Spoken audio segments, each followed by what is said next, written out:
depending on what figures you look at, there are more slaves in the world today than any other point in time in history. The UN set down the challenge some 5 years ago to eradicate slavery by 2030. The numbers are going in a different direction. We are losing the war right now. So often when we have these conversations with folks, the first thing they say is, there's slavery in the world? I thought that ended in the 1800s. A lot of the type of slavery we see today, again, whether that's sex trafficking or whether it's someone working in a nail salon or whether it's someone who's had to pay a recruitment fee and is sitting in a lovely factory somewhere, in the world, but they're really not free to come and go because they're working off this debt.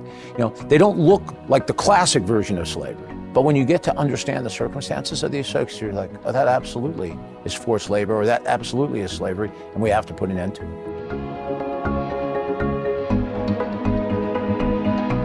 Welcome to Meet the Leader. I'm Linda Lucina, and we're here today to talk about a very important subject: modern slavery, forced labor, human trafficking, and other forms of exploitation impact more than 50 million people each year. New technologies and new approaches to data can help, and John Schultz is going to talk to us about this. He is the Chief Operating Officer at Hewlett Packard Enterprise, or HPE, and HPE has been working closely with organizations like the Anti-Slavery Commission and the UN Global Commission on Modern Slavery and Human Trafficking. We're going to talk about how they're raising awareness and what can be done. Welcome, John. Thank you. Great to be here. Great. Well, why don't we talk a little bit, first of all, just about your role at HPE so people know what you do and also what HPE is. Well, Hewlett Packard Enterprise is a large enterprise technology company. We provide supercomputing, we provide servers, storage, networking for the data center. The three fastest supercomputers in the world are all Hewlett Packard Enterprise products. We have technology on the space station. So we're one of the companies that's powering this technology revolution. I'm the company's Chief Operating Officer. So IT, cybersecurity, e-commerce, things related to transforming the company, acquisition, integration, and things of that nature. And then things on what we call living progress, which is our efforts to advance the way people live and work through technology. Let's talk a little bit about this issue of modern slavery. Can you define for us what it is and why it's so important to understand? Yeah. There are any number of definitions of modern slavery. The ILO contains a definition, the UN, et cetera. But I think for most people would recognize most forms. It could be sex trafficking. It could be child labor, whether that's in a mine or in a garment factory or the like. But there are other forms of modern slavery that are just as insidious and just as pervasive. Migrant workers who've had to pay exorbitant fees for a job in a foreign country, such that when they get there, they end up spending essentially a long period of time working in what is equivalent of indentured servitude to work off that debt. Or they have their travel documents taken so that they can't return home. So there are lots of different forms of modern slavery. I think what's important for people to know is that many of these are hidden in plain sight. It could be someone who's working in a nail salon in your town, who's doing your nails, but is there because they've paid an exorbitant fee, or they do not feel free to leave, and they're under sort of the indentured servitude of the owner of that nail salon. Or it could be someone who is in your care facility for an elderly relative who has been trafficked in from somewhere in Africa and is living in a house with 20 other people, being forced to work 12, 14 hours a day. We have a crazy case in the UK recently in which a number of people working at McDonald's for a number of years had been trafficked in by a European gang. And McDonald's was paying all of their wages to a single bank account controlled by that gang. So the person who was making your fries and serving you your hamburger was actually someone in modern slavery. That's how much this sort of is hidden right in plain sight. And it's a problem that continues to grow, notwithstanding the UN statement that we should eradicate slavery by 2030. And how are we doing on that? How are we progressing? Not very well. We are losing the war right now. And that is not for lack of, serious efforts by lots of different groups, people who are doing really good work. But what we are learning is it is not sufficient. Despite the fact, as I said, that the UN set down the challenge some 5 years ago to eradicate slavery by 2030, the numbers are going in a different direction. And so at Hewlett Packard Enterprise, we think we've got to change the way we fight the war in order to ultimately change this dynamic. And we think data and technology is one of the answers to making this change. And as this problem is getting worse, can you help us understand what are the forces that are driving this? Why is it worsening? There are many forces that are at work. Certainly, one of the top factors involved is anytime there is war or disruption in a country and it creates a refugee population, we find refugees are amongst the most vulnerable folks to end up in some kind of modern slavery. People believe that, climate dislocation is creating migration patterns that then, again, put people at risk. But, at the end of the day, what we have is a group of people who are willing to exploit other people for profit, and folks who either knowingly pay for slave labor or are ignorant to the fact that they are actually buying the services of someone who is actually enslaved.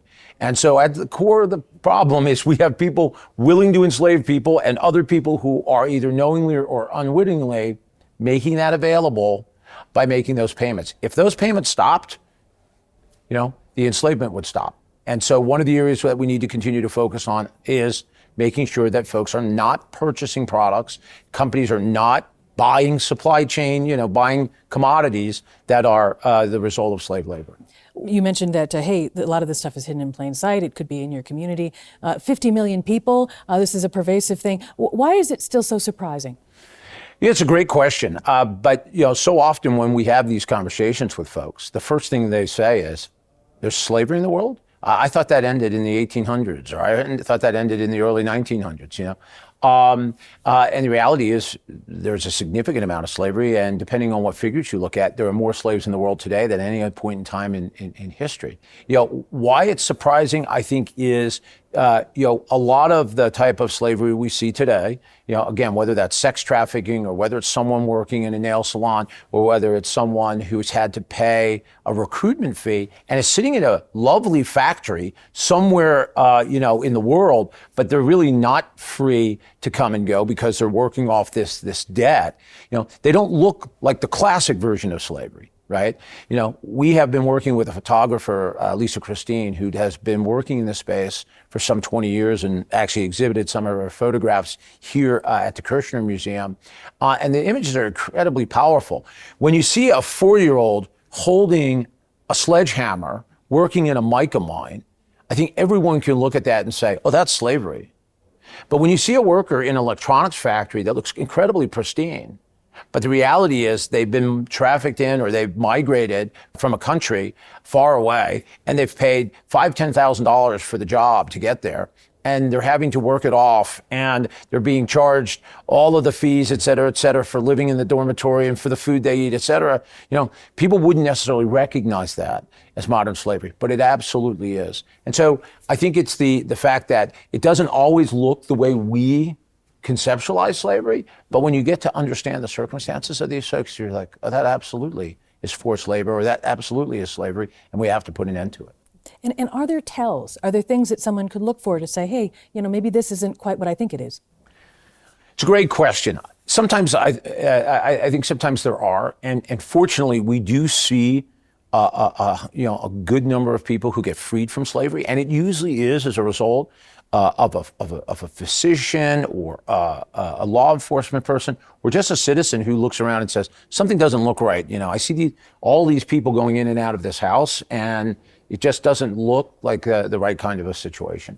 But in other instances, these are folks who might be in a remote factory somewhere or they're in a mine and the like.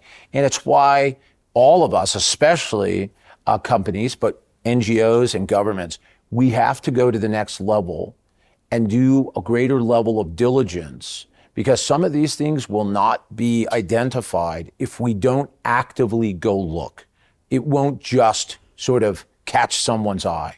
So yes, there are times you can see it, but other times you have to go actively looking for it. And I think that's one of the areas where, as a whole, companies, NGOs, governments, we have to do a better job. And we'll get to what HPE is doing in a second. But what is going right when it comes to tackling this? What initiatives have seen some movement of the needle? Well, there are any number of organizations that are engaged here who are doing tremendous work. An organization just last year, we understand, freed 4,000 people from slavery. I, a couple of months ago, visited a safe house in the UK, 7 different folks who had been in different forms of slavery in the UK. So we see groups from local police, to government commissions, and the work that Baroness Theresa May is doing with the Global Commission.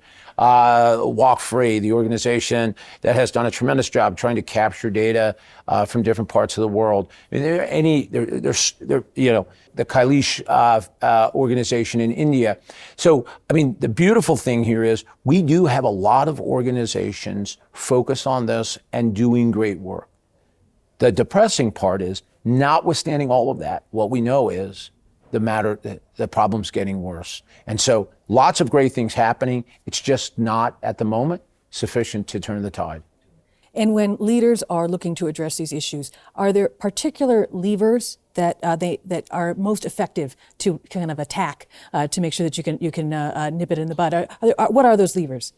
So I think for government is having the right legislation, but also being transparent about what's happening in their own country, making sure they're collecting the right data and they're taking the right actions. And, that's not just third world countries. I mean, those are first world countries who, often assume the problem is somebody else's problem and it's not theirs. Certainly, I think from the NGOs, there's more that can be done there. I think the cooperation amongst NGOs, sometimes the trust isn't there and they tend to work in silos. And I think if we can get more collaboration there. And then on the corporate side, we just have to go deeper and go further. And I think that means making it a greater priority. I think, in my view, modern slavery has fallen off the radar screen of a number of companies. There was a period of time in garment and fishing. There was a fair amount of publicity. I think people took some actions, felt good about it, and then they moved on to some other issue.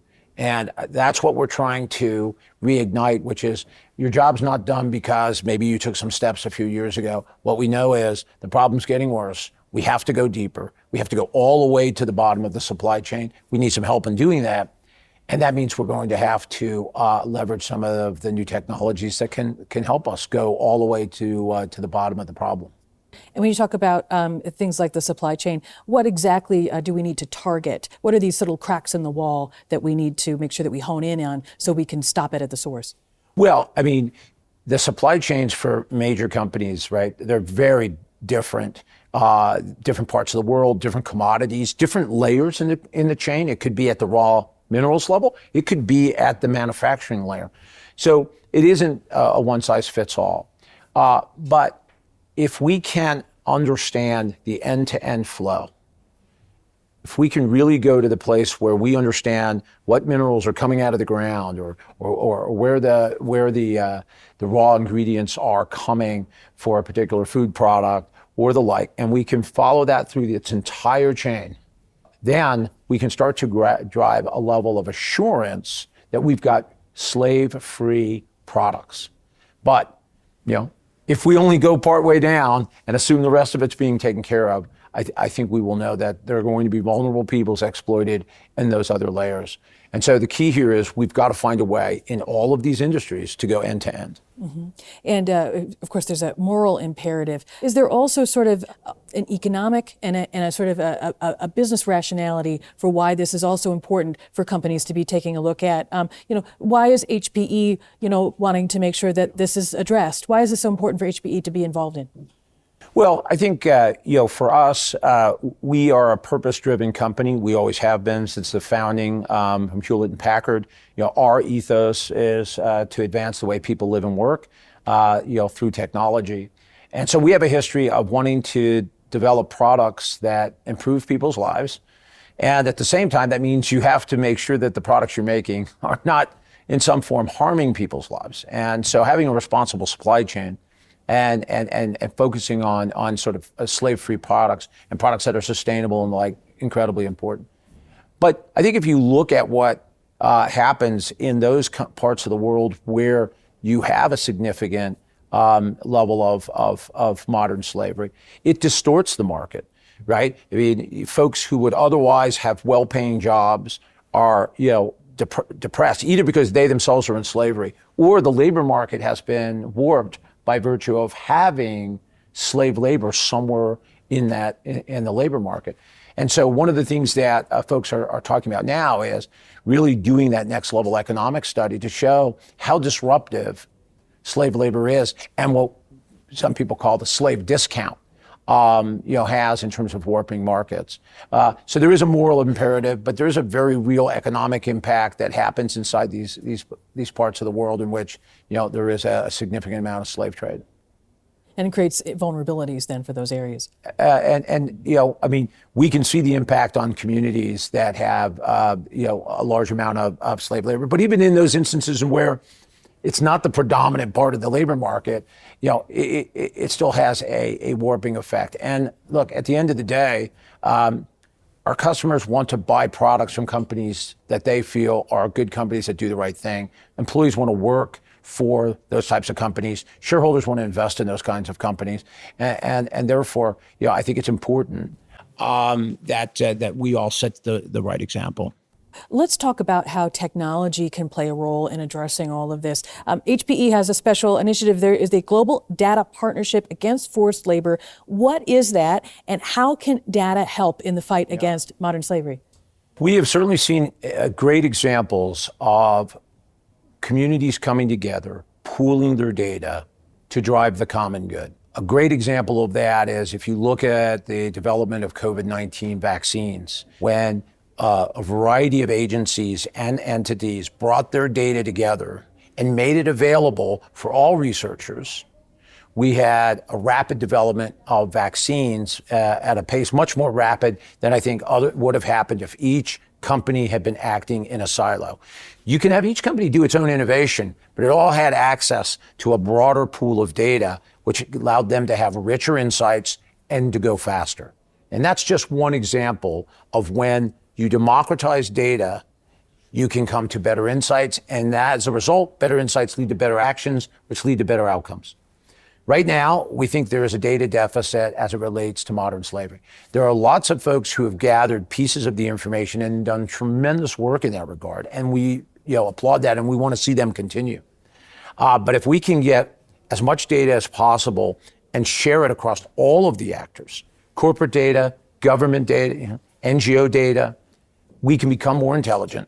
We can thread things together end to end, and we believe we can more crisply and more quickly go solve some of the problems that here. And ultimately, the goal is to eradicate slavery in its entirety by 2030. So back to one of the examples, if you can see what's coming out of the ground and you can trace it all the way through the flow, when it gets on a ship, when it gets on a truck, when it shows up at a warehouse, when it shows up at a plant, you can pretty much define who's using that product, who's currently unknowingly paying to support slave labor, and how do we change that?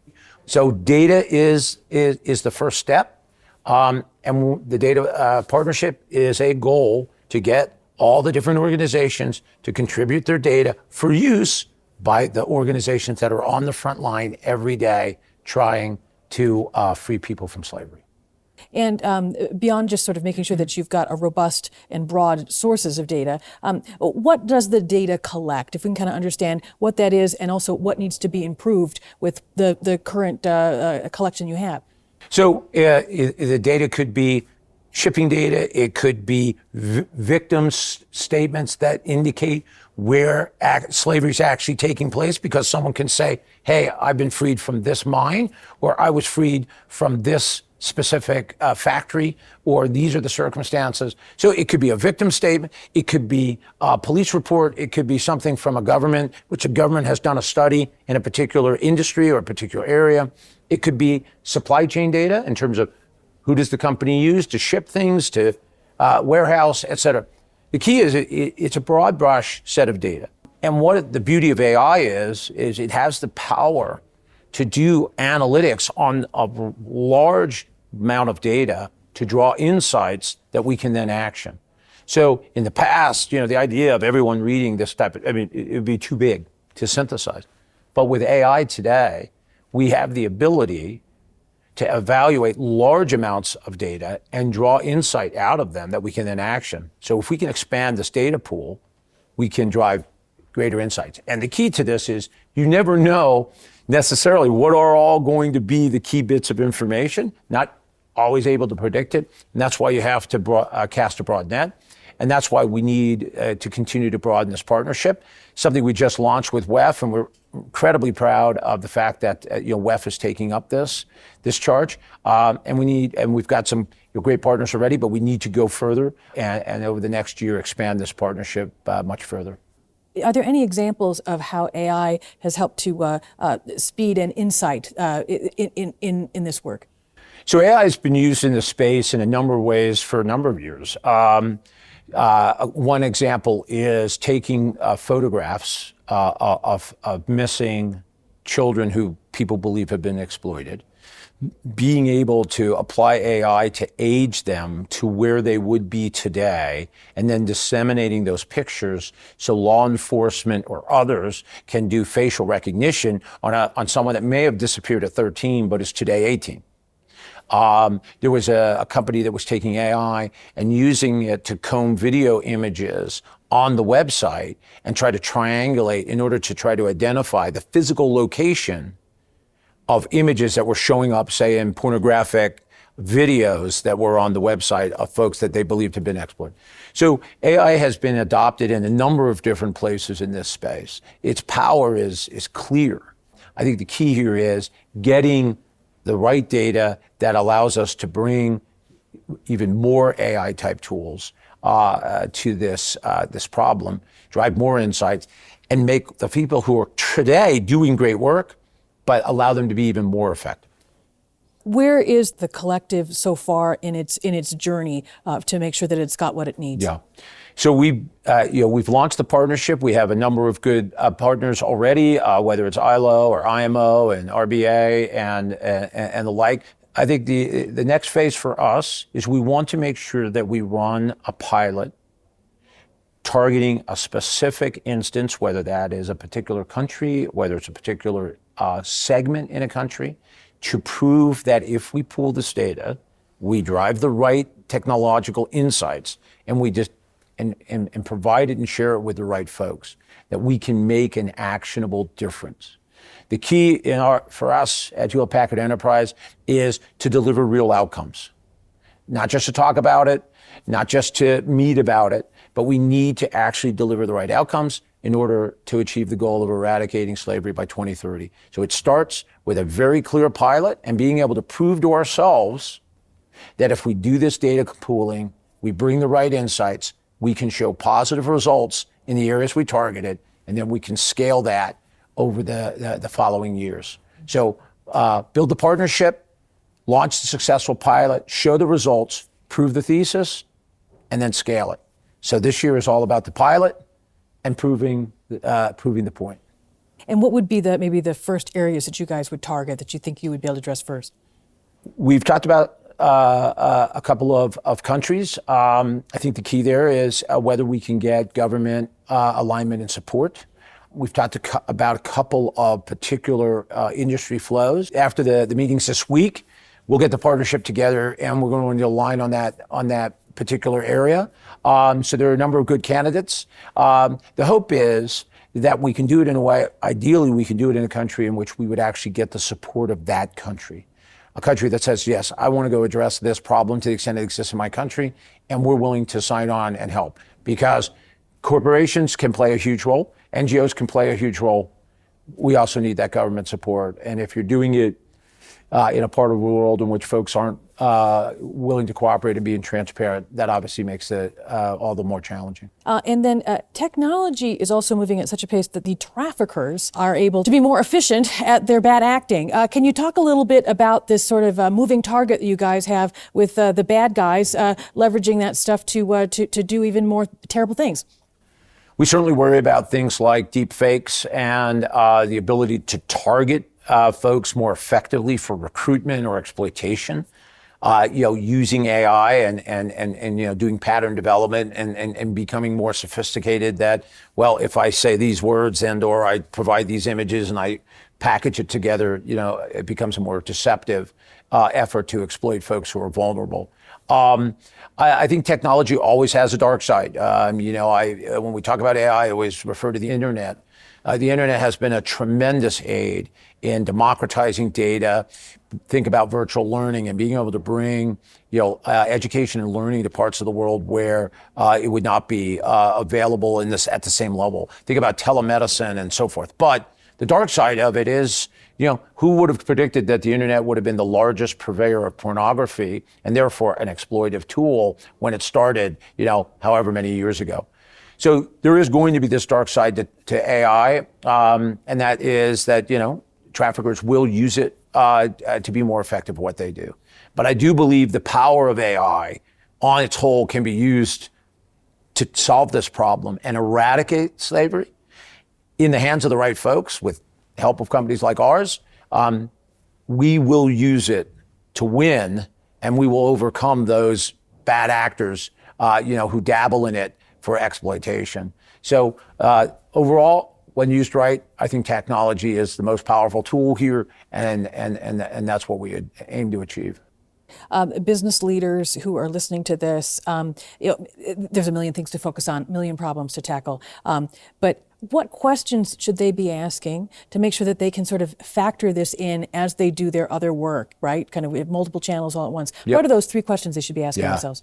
Well, I think the first question is, do you have forced labor in your supply chain? And if the answer you're getting from your team is no, my advice would be check again, look again, because I think a number of companies have engaged in a certain level of effort, but what we know is that's not sufficient. And so we need leaders to look again and to go deeper and to say, have I been able to get all the way down through my supply chain? That's not easy to do. It's a constant battle, but it's something that we need to do. It is a moral imperative, but I think it's a business imperative.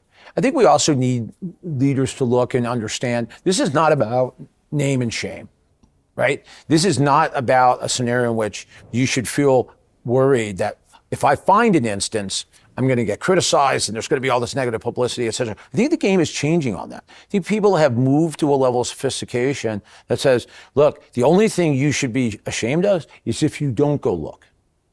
Don't be afraid of what you might find. Be afraid of not going and looking. And that's the culture we need to drive here. I think it is. I think that is emerging.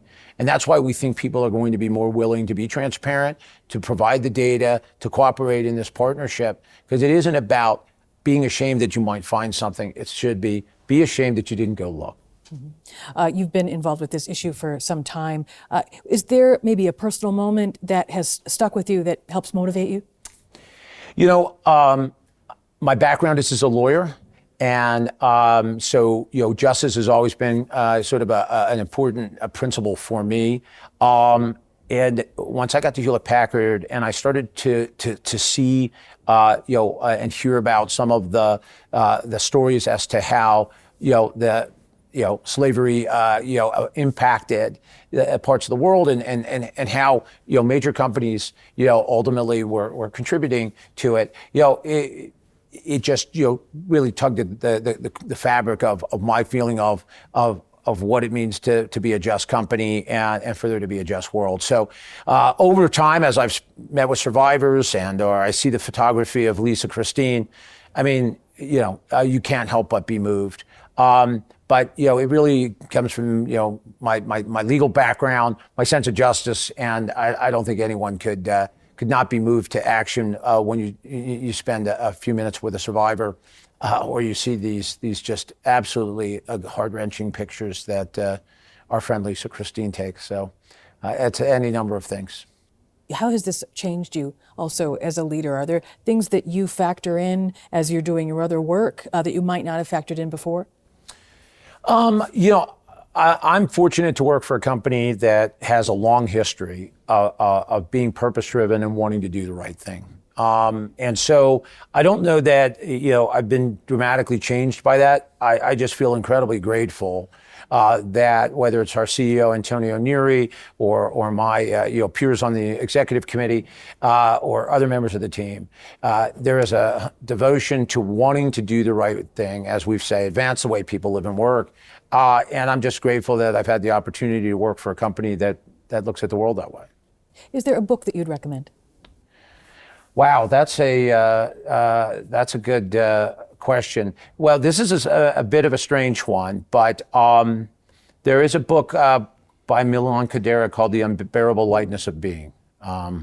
It's always a book that I've loved, and it just kind of just the concept of it I love. So I'd recommend Milan Kundera, anything by Milan Kundera, but my favorite is The Unbearable Lightness of Being. And how has it either inspired you or touched you, that book? I think there's just there's a humanness to it, and sometimes when you're surrounded by dollars and cents and technology, you can you've got to re-anchor on the human side of it. And I always find that book has sort of a real humanity to it that I've always enjoyed. And this is your last question, sir. What should leaders be prioritizing in 2025? Well, as we were talking at the outset, there are so many trends right now, and it is a challenge to figure out what to focus on and to prioritize. I would certainly hope that everyone who sees this will prioritize the fight to eradicate modern slavery. I do believe it is the human rights issue of our time. And the idea that we could be sitting in a place like Davos talking about AI or talking about crypto and the like, and yet there are people who are working as slaves in the world, it seems unfathomable. So I certainly hope everyone will turn to that focus in 2025. Beyond that, AI is a significant factor. It will change much, if not everything we do. Understanding it, making sure that we use it for good, is going to be, I think, a critical part of the next decade. And so we are an AI-driven company. We do believe that it is, the trend that will define the next 10 years. And so I do believe that if you're not prioritizing AI, that you should do so. But I certainly hope that everyone who hears this message will make 2025 the year that they look into their supply chains and are comfortable that they are not using forced labor. Very good. Thank you so much, John. And for our viewers and our listeners, check out more video podcasts on the World Economic Forum's YouTube channel. And to find more podcasts and transcripts, go to wef.ch/podcasts.